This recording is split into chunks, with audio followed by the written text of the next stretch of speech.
আসসালামু আলাইকুম, সবাইকে ওয়েলকাম জানাচ্ছি আমার চ্যানেল রুমিস ফ্যাশনেবল হাউসে। আশা করি সবাই ভালো আছেন, আমিও আল্লাহর রহমতে ভালো আছি। আজকে আমরা নারীদের জন্য কিছু গুরুত্বপূর্ণ টিপস নিয়ে এসেছি। আশা করি আমার আজকের টিপসগুলি আপনাদের দৈনন্দিন জীবনে খুবই কাজে আসবে। শেষ পর্যন্ত দেখার অনুরোধ জানাচ্ছি।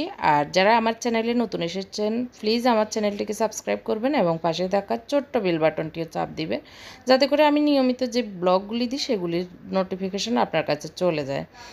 এখন আমি 1 নাম্বার টিপসে চলে এসেছি।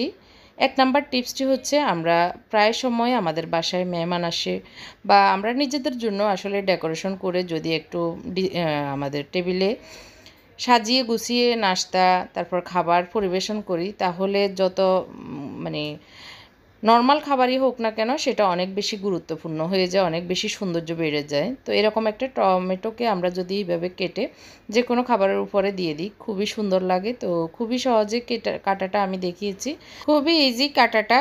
আশা করি বুঝতে পেরেছেন, আপনারাও নিশ্চয়ই ট্রাই করবেন। 2 নাম্বার টিপসটি হচ্ছে, আমাদের অধিকাংশ বাসায় ফ্রিজ আছে। ফ্রিজে আমাদের বেশিরভাগ মানুষই বোনেরাই কমপ্লেন করে যে অনেক গন্ধ হয়ে যায়, যে কোনো খাবারে এক খাবারের গন্ধ আরেক খাবারে চলে যায়।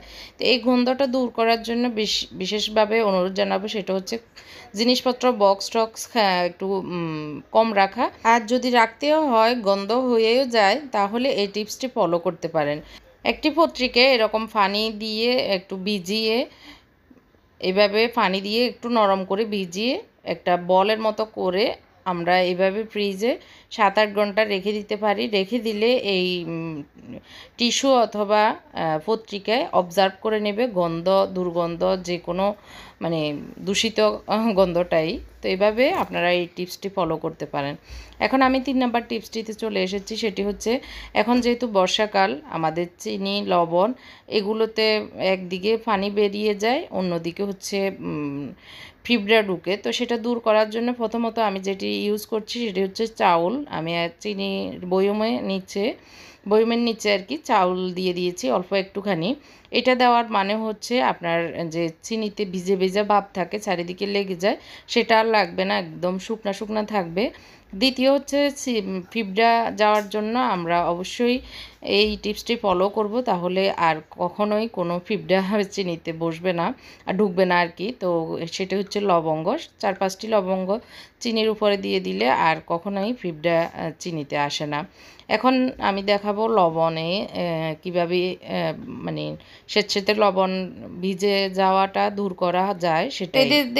এই যে দেখতে পাচ্ছেন, আমার এটাতে চারিদিকে লবণ লেগে ভিজা ভিজা ভাবের কারণে লেগে আছে। তো আমি এটাকে প্রথমত ধুয়ে নেব, ধুয়ে টিস্যু দিয়ে মুছে নেব, তাহলে ভিজা ভাব যেটা সেটা দূর হয়ে যাবে।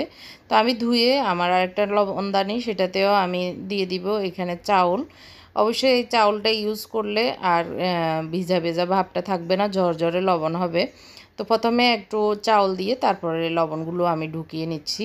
তো এরপরে আসলে আর বেশি একটা ভেজা থাকে না, লবণ অনেক সময় ভেজাতে থাকলে পড়তে চায় না।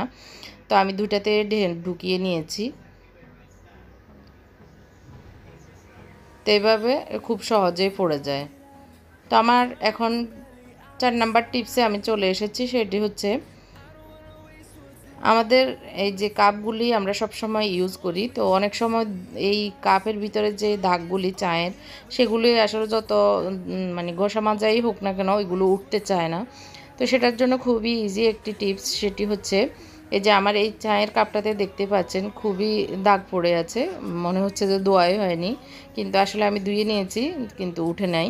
তো এখন আমি একটুখানি 1 টেবিল চামচের মতো ভিনেগার দিয়ে দিয়েছি, আর দিয়ে দিচ্ছি বেকিং সোডা। খুবই সহজে 1 মিনিটে এটা একদমই সুন্দর ক্লিন হয়ে যায়।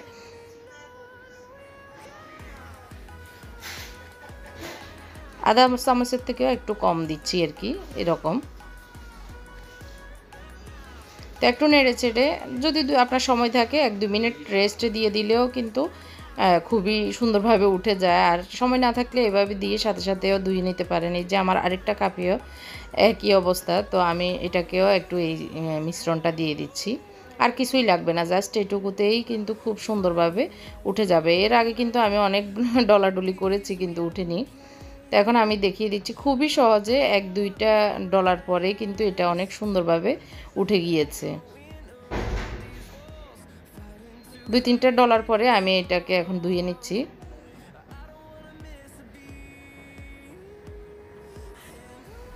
এই যে খুবই সুন্দর চকচকে হয়ে গিয়েছে আমার কাপগুলি, দেখতেই পাচ্ছেন আর কোনো দাগ নেই। খুবই সুন্দরভাবে এই দাগগুলি উঠে যায়। আপনারা ট্রাই করতে পারেন।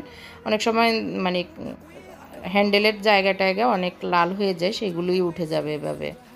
1 নাম্বার টিপসটি হচ্ছে, আমরা মেহমান আসলে বা কোনো সালাতের জন্য পেঁয়াজ কুটতে গেলে তখন গোল গোল করে কুটার চেষ্টা করলে অনেক সময় গোল গোল কুটা যায় না, কুটতে পারি না।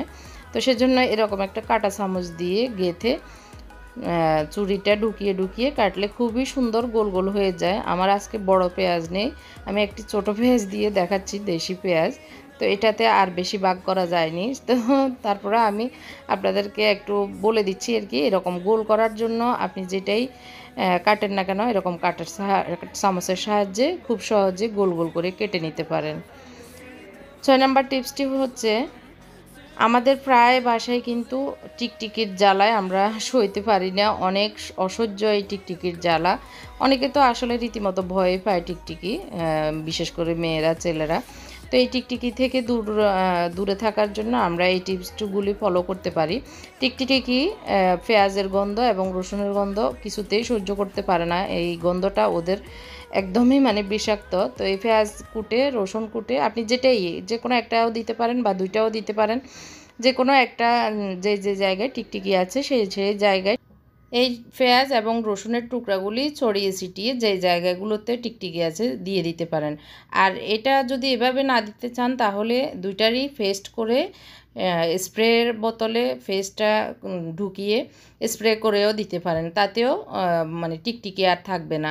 আরেকটা পদ্ধতি হচ্ছে, টিকটিকি মানে ঝাল সহ্য করতে পারে না, মরিচের ঝালটা আর কি। তো শুকনো যে লাল মরিচ আছে আমাদের বাসায় সেগুলো আপনি একটা স্প্রে বোতলে পানির সাহায্যে স্প্রে করে দিতে পারেন।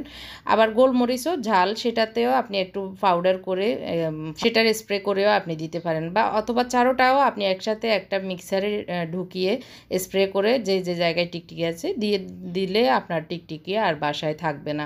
আশা করি এই টিপসটি আপনাদের কাজে আসবে।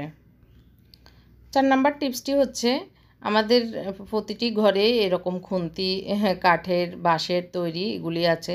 তো এগুলো আসলে কিছুদিন ইউজ করার পরে সাদা হয়ে থাকে, একদম মানে শুকনা শুকনা হয়ে কেমন হয়ে যায়, কালারটা অন্য কালারের মতো হয়ে মানে সৌন্দর্য নষ্ট হয়ে যায়, মজবুতি কমে যায়। তো আমরা যদি এরকম একটু তেল দিয়ে একটা টিস্যু সাহায্যে মুছে তেল লাগিয়ে রাখি তাহলে একদিকে কালারটাও খুব সুন্দর থাকে আর মজবুতিটাও অনেক বেড়ে যায়। এটা অনেক ভালো একটি উপকারী টিপস, ফলো করে দেখতে পারেন। আপনার খুন্তি তারপরে কাঠিগুলি একদম ফ্রেশ থাকবে, ভালো থাকবে। তো এইভাবে একটু টিস্যু দিয়ে তেল দিয়ে সবসময় যদি কয়েকদিন পর পর রাখেন তাহলে আপনার রান্নাতে দেখতেও ভালো লাগবে আর জিনিসগুলো অনেক দিন ইউজ করতে পারবেন। 5 নাম্বার টিপসটি হচ্ছে খুবই ভালো একটি টিপস, সেটি আমি সবসময় করি। এটি হচ্ছে এলাচ। এলাচ আমাদের শরীরের জন্য অনেক বেশি গুরুত্বপূর্ণ। তো চা তো আমরা প্রতিদিনই খাই, চায়ের পাতায় যদি আমরা এরকম কয়েক পিস এলাচকে একটু পাউডার করে এভাবে একটু মানে ভেঙে আর কি চেঁচে এভাবে গুঁড়ো করে চা পাতায় দিয়ে দিই, তাহলে আমাদের চা পাতায় চায়ে আর এক্সট্রা এলাচ দেওয়ার দরকার হয় না। আর চা পাতাগুলো অনেক ফ্রেশ থাকে, চাটাও খেতে অনেক ভালো লাগে, গ্রান লাগে, মানে যেটাকে বলে মশলা চা। তো এইভাবে এই টিপসটিও ফলো করতে পারেন। আশা করি আপনাদের এই টিপসটি ভালো লেগেছে। 9 নাম্বার টিপসটি হচ্ছে, আমরা আসলে সকালবেলা নাস্তা বানাতে গেলে অনেক বেশি মানে দৌড়চাপ করতে হয়, বিশেষ করে যারা চাকরিজীবী, যারা সকালে নাস্তা টিফিন দিতে হয় বা হাজব্যান্ডদেরকে টিফিন দিতে হয়, তো তাদের অনেক সময়ের দরকার হয়। তো আমি আজকে আপনাদেরকে একটু ইজি পদ্ধতিতে রুটি বানানো দেখাবো। সেটা হচ্ছে এরকম 3-4টা আমরা একসাথে এভাবে বেলে নিতে পারি, খুব সহজেই বেলা হয়ে যায়, চেকাও হয়ে যায় একসাথে। তো আমি দেখতে পাচ্ছেন 3টাকে একসাথে নিয়ে নিচ্ছি। তো প্রথমে একটু চ্যাপটা করে তারপরে একটু তেল অথবা ঘি লাগিয়ে পরেরটাতে আবার এরকম তেল ঘি লাগিয়ে নিয়েছি। আর উপরেরটাতে উপরের অংশে দেওয়া লাগবে না, জাস্ট মাঝখানে দিলেই হবে এক পাটে আর কি। তারপরে একটু মোটা করে বেলে নিলেই হবে, একদম পাতলা করতে হবে বিষয়টা তা না। একটু মানে পাতলা চেয়ে একটু মোটা করে এগুলো বেলে নিব। তো আমি অনেক বড় বড় মানে আটা নিয়েছি, সে কারণে একটু বড় করে বেলে নিচ্ছি। তো এটা অনেক মানে একসাথে 3টা বেলাও হয়ে যায়, একসাথে 3টা চ্যাকাও হয়ে যায়। খুবই সহজ এবং খুবই মানে দরকারি একটি টিপস আমি মনে করি। সকালবেলার জন্য এটি খুবই গুরুত্বপূর্ণ। আর এটা মানে কাঁচা আটা দিয়েই করলে ভালো, আর সিদ্ধ আটা দিয়েও করা যায়, আপনি কাঁচা আটা দিয়েই করতে পারেন। তো এই যে দেখেন আমি প্রথমে এক পাট চেকার পরে একটু তেল দিয়ে নিয়েছি। তেল দেওয়ার পরেই কিন্তু এগুলো ছুটা শুরু করে দেয়। তো আমরা তেল অথবা ঘি যেটাই আমরা যেভাবে রুটি সেকি বা পরোটা সেকি সেভাবে। তো প্রথম পার্টে তেল দেওয়ার পরেই কিন্তু এগুলো আলাদা হয়ে যায় খুব সুন্দরভাবে। আপনি চাইলে এটাকে একবারে 3টা একসাথে সেকে পরে নামিয়েও আলাদা করতে পারেন। ভিতরের পার্টটা অনেক নরম থাকে, এটা একদম না ছেঁকলেও হয়।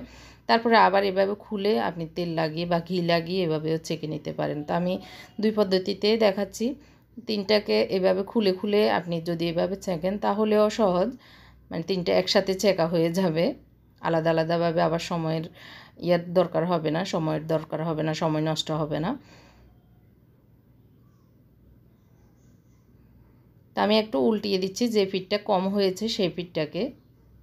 এইভাবে উল্টিয়ে পাল্টিয়ে ছেঁকে নিতে পারেন। আর এগুলো আসলে 3টা না খুললেও পরে হয়ে যাওয়ার পরে 2 পিঠ ভালো করে হয়ে যাওয়ার পরে 3টা একসাথে নামিয়ে খুলে আলাদা আলাদা করে খেতে পারেন। আমি এবার দেখাচ্ছি হচ্ছে 2টা কীভাবে ছাঁকবো। 2টা ছাঁকতে তো আরও বেশি সহজ। 2টাকে আমি একসাথে বেলে নিয়েছি।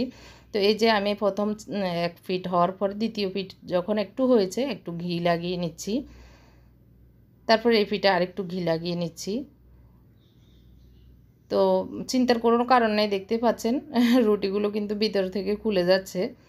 এইভাবে সহজভাবে কাজ করলে আমাদের দৈনন্দিন কাজগুলি অনেক বেশি সহজ হয়ে যায়, অনেক বেশি আমরা কাজগুলোকে মানে শরীর মন খারাপ হবে না, সে মতোই করে নিতে পারি। আশা করি আমার এই টিপসটি আপনাদের অনেক বেশি কাজে আসবে। আর আমার জন্য দোয়া করবেন। আপনাদের কাছে কোনো টিপস থাকলে সেটাও আমাকে কমেন্ট করে জানাবেন, সেটাও আমি ইনশাল্লাহ সবার সাথে শেয়ার করব, আমার দৈনন্দিন জীবনেও আমি কাজে লাগাতে পারবো। সবাই ভালো থাকবেন। আজকের টিপস ভিডিওটি এখানেই শেষ করছি। আল্লাহ হাফেজ, আসসালামু আলাইকুম।